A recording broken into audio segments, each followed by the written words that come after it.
آیت نمبر 59 اعوذ باللہ من الشیطان الرجیم بسم اللہ الرحمن الرحیم یا ایہا النبی قل لازواجک و بناتک و نساء المؤمنین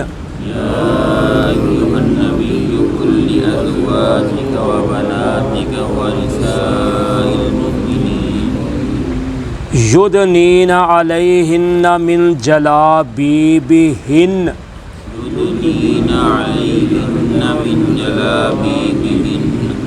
ذالک ادنی ان یعرفن فلا یؤذین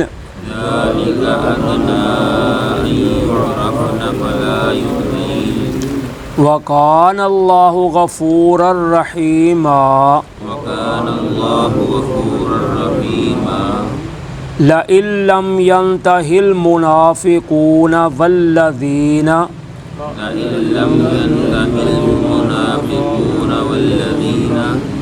فی قلوبہم مرض والمرجفون فی المدینۃ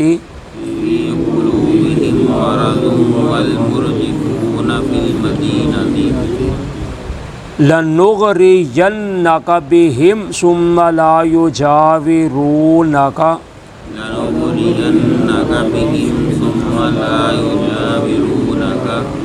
فیہا الا قلیلا ملعونین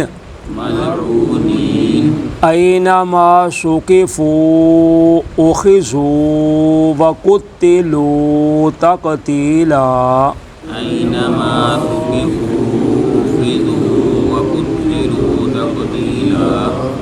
سنت اللہ فی الذین خلو من قبل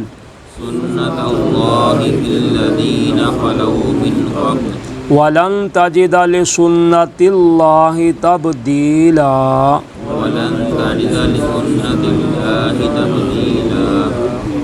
یسألک الناس عن الساعة قل انما علمها عند اللہ وما يدريك لعل الساعة تكون قريبا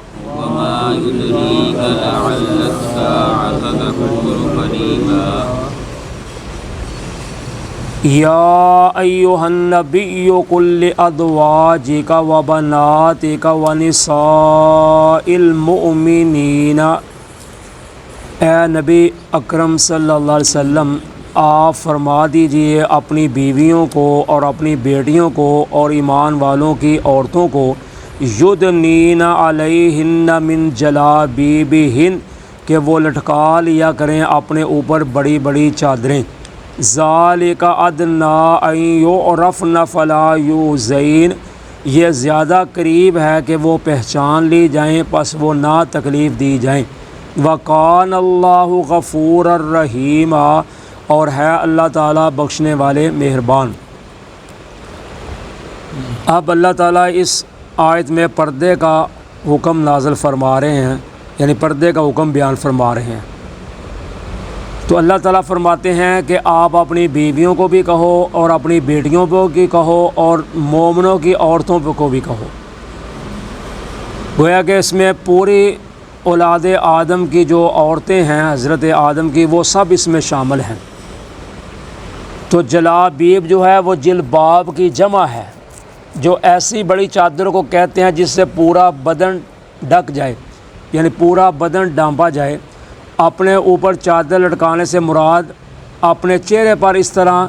چادر کو ڈالنا ہے کہ چہرے کا حصہ جو ہے وہ چھپ جائے۔ تو جلابیب کہتے ہیں بڑی بڑی چادریں کو۔ تو چادر ایک ایسا پردہ ہے جس سے عورت کا سارا جسم ڈھانپ جاتا ہے، جیسے ہم پنجابی میں جس کو بکل کہتے ہیں، سردیوں میں جیسے ہم چادر اوپر لیتے ہیں، سردی اور جب آتی ہے گرم چادریں، تو جب ہم چادر لیتے ہیں تو کہاں سے شروع کرتے ہیں؟ سر سے۔ سر کے اوپر ہم چادر ڈال کر اسے اپنا چہرہ بھی ڈھانپ لیتے ہیں اور اپنا پورا جسم بھی ڈھانپ لیتے ہیں سردی کی وجہ سے۔ تو اگر سردی نہیں ہم نے ڈھانپنی تو کوئی ہوتا ہے کندھوں کے اوپر چادر رکھے تو منہ بھی اس کا ننگا ہو نہیں ہوتا، کیوں؟ اس لیے اس کو پتہ ہے کہ ناک کے ذریعے شاید سردی نہ اندر چلی جائے ہوا کی وجہ، ٹھنڈی ہوا کی وجہ سے، تو اس لیے ہم اپنے سر کے اوپر چادر رکھ کر اپنے ناک کو بھی ڈھانپ لیتے ہیں، چہرے کو بھی ڈھانپ لیتے ہیں۔ تو جب ہم سردی سے بچانے کے لیے چادر کو اس طرح کرتے ہیں، تو جب شریعت کی باری آتی ہے عورتوں کے لیے تو پھر ہم کہتے ہیں نہیں جی چہرے کا پردہ نہیں ہے۔ تو اگر چہرے کا پردہ نہیں ہے تو پھر پردہ کس چیز کا ہے؟ جیسے میں نے پہلے بھی ایک دن بتایا تھا کہ جب ہم رشتہ کرتے ہیں بیٹی کا تو سب سے پہلے چہرہ ہی دیکھا جاتا ہے۔ کبھی ہے کسی نے کہا ہو کہ چہرے پر کپڑا ڈال دو تو اس کے ہاتھ یا اس کے پاؤں دکھائے جائیں؟ کبھی بھی نہیں ہوگا۔ جب بھی نظر پڑے گی، جب بھی دیکھنے والے جائیں گے تو وہ سب سے پہلے چہرے کو ہی دیکھیں گے۔ اور حدیث میں آتا ہے نبی اکرم صلی اللہ علیہ وسلم کے پاس ایک آدمی آئے تو کہنے لگے میں نے فلاں انصار کی عورت سے نکاح کرنا چاہتا ہوں، پیغام دیا ہے، میری بات ادھر بن گئی ہے۔ تو آپ نے فرمایا کیا تم نے اس کو دیکھا پہلے؟ کہا نہیں۔ تو آپ نے فرمایا پہلے دیکھ لینا چاہیے تھا، کیونکہ انصار کی عورتوں کی آنکھوں میں کچھ مسئلہ ہے تو پہلے دیکھ لینا تھا۔ تو اس لیے شریعت نے اجازت دی ہے کہ اگر لڑکی لڑکا نکاح کرنا چاہتے ہیں تو ایک نظر ان کو دیکھنا جائز ہے، یعنی لڑکی اپنے شوہر کو دیکھ سکتی ہے، بننے والے کو، شوہر اپنی بیوی کو دیکھ سکتا ہے، اپنی بننے والی بیوی کو صرف ایک نظر میں۔ تو چہرے کا پردہ ہے، تو پہلے ہماری عورتیں جو تھیں وہ چادر کے ساتھ ہی پردہ کرتی تھیں، اب بعد میں برقع آ گیا۔ تو برقع ایک ایسا ہے اس سے بھی پردہ تو ہو جاتا ہے، لیکن آج کل عورتوں نے فیشنی برقعے بنا لیے ہیں، ان کے اوپر کڑھائی کرائی ہوئی ہے، یا عورتوں نے تنگ برقعے پہنے ہوئے ہیں جو اس سے بھی انسان کے جو جسم کے اعضاء ہیں سب واضح نظر آتے ہیں۔ تو کچھ عورتوں نے پھر برقعے کو بھی اتار دیا اور ایک صرف دوپٹے پہ ہی گزارا کیا۔ پھر ایسا وقت آیا کہ عورتوں نے دوپٹہ گلے میں ڈالنا شروع کر دیا، پھر ایک ایسا وقت آیا کہ اب عورتوں نے بالکل اس کو بھی اتار دیا۔ تو شریعت کہتی ہے کہ چادر اپنی بڑی اوپر اوڑھ کر باہر نکلو، جب تم نے چادر اوڑھی ہوگی تو یہ زیادہ قریب ہے کہ تم پہچان لی جاؤ گی، پھر تمہیں تکلیف نہیں پہنچائی جائے گی۔ پہلے جو تھا نا عورتیں باہر جاتی تھیں حاجت کے لیے، اب بھی کئی دیہاتوں میں ہے لیکن کم ہو گیا بہت زیادہ۔ پہلے ہوتا تھا دیہاتوں میں بھی کہ عورتیں رات کو باہر جاتی تھیں حاجت کے لیے، تو عرب میں بھی یہی تھا، یعنی گھر میں بیت الخلاء یا لیٹرین وغیرہ واش روم وغیرہ نہیں ہوتے تھے، باہر لوگ جاتے تھے۔ تو جب باہر جاتے تھے تو منافقین جو تھے وہ بیہودہ قسم کی باتیں کرتے تھے، چھیڑ خانی کرتے تھے۔ اسی طرح ایک رات آپ کی بیوی حضرت سودا رضی اللہ تعالیٰ عنہ باہر نکلیں تو حضرت عمر رضی اللہ تعالیٰ عنہ نے زور سے بول کر کہا اے سودا ہم نے آپ کو پہچان لیا ہے۔ تو جب حضرت سودا رضی اللہ تعالیٰ عنہ گھر آئیں تو آ کر حضور کو کہا کہ حضور میں باہر گئی تھی حاجت کے لیے تو حضرت عمر نے مجھے آوازہ کسا ہے۔ تو اس وقت پھر اللہ تعالیٰ نے پردے کی آیات نازل کر دی، یعنی حضرت عمر رضی اللہ تعالیٰ کا مقصد کہنے کا تو یہ تھا کہ یہ عورتیں پردہ کیوں نہیں کرتی امہات المومنین مردوں سے، ان کو پردہ کرنا چاہیے۔ تو جب یہ بات ہوئی تو اب حضرت سودا رضی اللہ تعالیٰ نے اس کو محسوس کیا کہ میری بےزتی ہوئی ہے مردوں کے سامنے یا اور لوگوں کے سامنے، تو حضرت عمر رضی اللہ تعالیٰ کا مقصد آواز زور سے بولنے کا یہ تھا کہ چلیں شاید اسی بہانے سے ایک پردے کی آیات آ جائے کہ ان کو پردہ کرنا چاہیے۔ تو اللہ تعالیٰ فرماتے ہیں جب تم نے چادریں اوپر اوڑھی ہوں گی تو پھر پتہ چل جائے گا کہ یہ خاندانی عورت ہے، شریف عورت ہے، باحیا عورت ہے، تو پھر آپ کو تکلیف نہیں کوئی پہنچائے گا۔ اگر تم نے پردہ اتارا ہوگا تو پھر ہر کوئی دیکھے گا، جیسے آج بھی ہے کہ اگر کسی عورت نے پردہ کیا ہو مکمل تو انسان کوشش نہیں کرے گا اس کو دیکھنے کی، ہاں نظر پڑ گئی ہے پہلی دفعہ تو ٹھیک ہے، لیکن پھر دوبارہ انسان نظر پیچھے کر لے گا کیونکہ اس کا مقصد ہی حل نہیں ہوگا۔ تو جب عورت پردہ نہیں کیا ہوگا تو پھر انسان وہ آنکھوں کے اوجھل ہونے تک اس کو دیکھتا رہے گا۔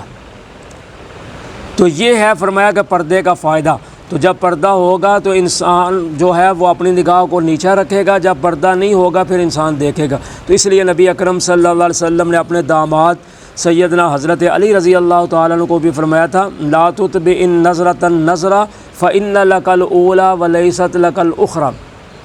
کہ اگر آپ کی پہلی بار نظر پڑ جائے کسی عورت پر تو آپ کو کوئی گناہ نہیں ہوگا،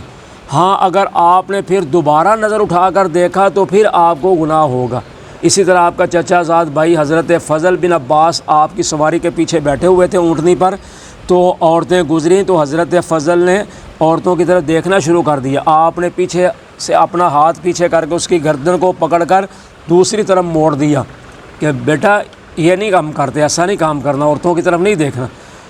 تو اس سے ثابت ہوا کہ جب پردہ نہیں ہوگا تو پھر بے حیائی ہوگی، پھر چھیڑ خانی ہوگی، پھر معاشرہ خراب ہوگا۔ پردہ ہوگا تو انشاءاللہ معاشرہ پرسکون ہو جائے گا۔ تو اللہ تعالیٰ فرماتے ہیں وَقَانَ اللَّهُ غَفُورًا رَحِيمًا، اللہ تعالیٰ بخشنے والے مہربان ہیں، یعنی پردہ کرنے کے باوجود، اپنی حفاظت کرنے کے باوجود بھی اگر کوئی مسئلہ تھوڑا بہت رہ جاتا ہے، پردے میں کمی پیشی رہ جاتی ہے یا کوئی کچھ تکلیف پہنچاتا ہے تو پھر اللہ تعالیٰ بخشنے والا مہربان ہے، یعنی پھر عورت کا قصور نہیں ہے، اس نے تو پردہ کیا ہوا تھا، اگر اس کے باوجود بھی کوئی اس کو حرکت کرتا ہے، چھیڑتا ہے، تو پھر وہ چھیڑنے والا گناہ گار ہوگا، جس کو چھیڑا جا رہا ہے وہ گناہ گار نہیں ہے، کیونکہ اس نے تو اپنی حفاظت کی ہوئی تھی۔ لَئِن لَّمْ يَنْتَهِ الْمُنَافِقُونَ، اگر نہ باز آئیں منافق، وَالَّذِينَ فِي قُلُوبِهِم مَّرَضٌ وَالْمُرْجِفُونَ فِي الْمَدِينَةِ، اور وہ لوگ جن کے دلوں میں بیماری ہے اور وہ مدینے میں غلط افواہیں اڑاتے ہیں، لَنُغْرِيَنَّكَ بِهِمْ، البتہ ہم آپ کو مسلط کر دیں گے ان پر، ثُمَّ لَا يُجَاوِرُونَكَ فِيهَا إِلَّا قَلِيلًا، پھر نہیں وہ ٹھہریں گے اس میں آپ کے پاس مگر تھوڑی دیر ہی۔ تو اللہ تعالیٰ فرماتے ہیں اگر منافق اور جن کے دلوں میں بیماری ہے، اگر یہ ان باتوں سے باز نہ آئیں کہ وہ جھوٹی افواہیں مدینے میں پھیلاتے رہتے ہیں کہ بس اب مسلمان مارے گئے، اب مسلمانوں پر حملہ ہونے والا ہے، لوگ ان کے خلاف جمع ہو گئے ہیں، بس ان کا چند دن کا کام ہے، یہ ختم ہو جائیں گے، اس طرح کی منافقیں جو تھے وہ باتیں پھیلاتے رہتے تھے لوگوں کے دلوں میں۔ تو اللہ تعالیٰ فرماتے ہیں اگر یہ جھوٹی باتیں، جھوٹی افواہوں سے باز نہ آئے تو ہم آپ کو ان پر مسلط کر دیں گے، جیسا پھر اللہ تعالیٰ نے غزوہ احزاب کے بعد بنو قریظہ پر آپ کو مسلط کیا، اور بنو قریظہ کو بھی ختم کر دیا گیا، بنو نذیر کو بھی جلا وطن کر دیا گیا، بنو قینقاع کو بھی ختم کر دیا، جتنے بھی یہودیوں کے بڑے بڑے چھوٹے بڑے قبیلے تھے سب کو مدینہ سے نکال دیا گیا، اور سب جا کر خیبر میں آباد ہو گئے۔ جب خیبر میں آباد ہوئے تو اس پر وقت وہ انہوں نے پھر ادھر بیٹھ کر یہ سازش تیار کی کہ ہم اکیلے اکیلے کو نکال دیا گیا ہے تو لہٰذا ہم مل کر مدینے پر حملہ کریں۔ پھر خیبر والوں نے اور مکے والوں نے سب نے مل کر آپ پر جو حملہ کیا 10,000 کی تعداد میں، تو اللہ تعالیٰ نے ایک مہینے کے محاصرے کے بعد پھر ان کو شکست سے نواز دیا۔ تو اللہ تعالیٰ فرماتے ہیں پھر نہیں وہ ٹھہر سکیں گے یہاں مگر تھوڑی دیر، یجاورون کا کہتے ہیں ہمسایہ،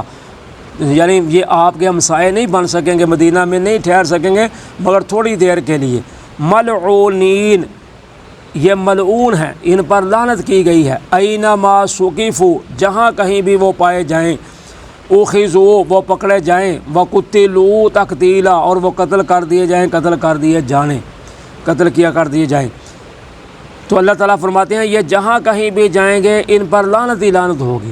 اور فرمایا جہاں بھی جائیں ان کو پکڑا جائیں گے اور قتل کر دیے جائیں گے، قتل کر دیے جائیں نہیں۔ تو یہ تھا، پھر ان کو قتل نہیں کیا گیا، کہ یہ مطلب نہیں ہے کہ منافقوں کو جہاں بھی پکڑیں ان کو قتل کر دیں، یعنی اس کا مطلب یہ ہے کہ ان پر ملعون ہیں، یہ لعنت کیے گئے ہیں، تو آپ نے ان کو قتل نہیں کیا، صرف ان پر لعنت ہی کی گئی ہے۔ سنت اللہ فی الذین خلو من قبل، یہ اللہ کا طریقہ ہے جو پہلے لوگوں میں گزر چکا ہے۔ وَلَن تَجِدَ لِسُنَّتِ اللَّهِ تَبْدِيلًا، اور ہرگز نہیں آپ پائیں گے اللہ کے طریقے میں کوئی تبدیلی۔ تو اللہ تعالیٰ کا جو طریقہ چلتا آ رہا ہے وہی ہے جو پہلی قوموں کے ساتھ بھی ہوا ہے، وہ اگر باز نہیں آئے تو اللہ نے تباہ و برباد کیا، تو ان کے ساتھ بھی یہی ہوگا۔ یسألک الناس عن الساعۃ، آپ سے سوال کرتے ہیں قیامت کے بارے میں، قل انما علمها عند اللہ، کہہ دیجئے اس کا علم اللہ کے پاس ہے، وما یدریک لعل الساعۃ تکون قریبا، اور آپ کو کیا خبر ہے کہ بہت ہی ممکن ہے کہ وہ قیامت قریب ہو۔ تو اللہ تعالیٰ فرماتے ہیں قیامت کے بارے میں سوال کرتے ہیں تو ان کو کہو بھائی اس کا علم اللہ کے پاس ہے،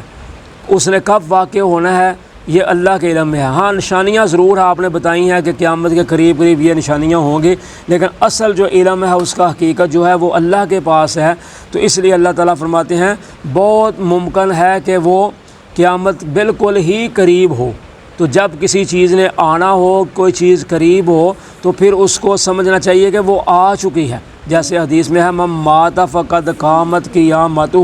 جو بندہ مر گیا، فوت ہو گیا، سمجھ لو کہ اس کی قیامت برپا ہو گئی۔ تو اس لیے جب موت کا پتہ ہی نہیں کب آ جانی ہے، تو پھر اس لیے جب اس کی تیاری کرنی چاہیے موت کی۔ تو جب موت آ جانی ہے تو پھر قیامت بھی آ جانی ہے۔ تو اس لیے انسان کو ہر وقت تیار رہنا چاہیے کہ کوئی پتہ نہیں کب قیامت آ جائے، کب انسان کی موت آ جائے۔ جزاکم اللہ خیرہ۔